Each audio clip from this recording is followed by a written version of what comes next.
சீமானை நக்கல் அடித்த அமைச்சர் சேகர்பாபு அதே பாணியில் பதிலடி கொடுத்த இடும்பவனம் கார்த்திக் எனும் தலைப்பில் தான் இந்த காணொலியை நம்ம காண இருக்கோம். சமீபத்தில் மட்டும் கிடையாதுங்க, எப்பொழுதுமே அரசியல் வட்டாரங்களில் ஏதாவது ஒரு பிரச்சனை அப்படின்னா முதல் ஆளாக அங்கே யாருடைய குரல் இருக்கும் அப்படின்னா நாம் தமிழர் கட்சியுடைய தலைமை ஒருங்கிணைப்பாளர் சீமான் அவர்களது குரல் தான் இருக்கும். ஏன்னா அதிகப்படியான செய்தியாளர்களை சந்திப்பு அப்படிங்கிறது அவர் மட்டும்தான் செய்துக்கிட்டு இருக்காரு.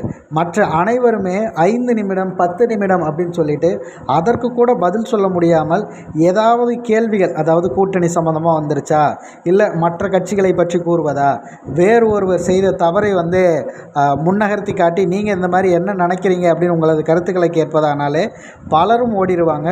குறிப்பாக சொல்லணும் அப்படின்னா முதல்வரில் இருந்து அனைவருமே தெரிச்சு ஓடக்கூடிய பல கேள்விகளை பத்திரிகையாளர்கள் கேட்பாங்க. ஆனால் பத்திரிகையாளர்களை சென்று போகிற அளவுக்கு பல கேள்விகளை முன்னகர்த்துவது அண்ணன் சீமான் அவர்கள் தான். ஆனால் சீமான் அவர்களுடைய பேச்சு அப்படிங்கிறதெல்லாம் வெறும் ஒரு வாய் சொல் தான். அதனால் சீமான் ஒரு வாய் சொல் வீரர். சீமான் வாய்க்கு வந்ததை பேசுவதில் பலனே கிடையாது. தேர்தல் களத்தில் நிரூபிக்கணும். சீமான் வாய் சொல் வீரர். அந்த சீண்டல் என்பது வார்த்தையில் இருக்கக்கூடாது, பிரயோகத்தில் இருக்கணும். லட்சங்களை கொண்ட கரம் சிலைகளை உடைத்தால் கோடிக்கு மேலான கரங்கள் எப்படி வேடிக்கை பார்க்கும். அதாவது என்ன சொல்ல வர்றாருன்னா, கருணாநிதி சிலையை உடைப்பேன் அப்படின்னு சொல்லிட்டு சீமான் அவர்கள் சொல்லியிருக்காரு. அதுக்கு உங்களுடைய பதில் என்னன்னு கேட்டதுக்கு அவர் இந்த பதில் சொல்லியிருக்காரு.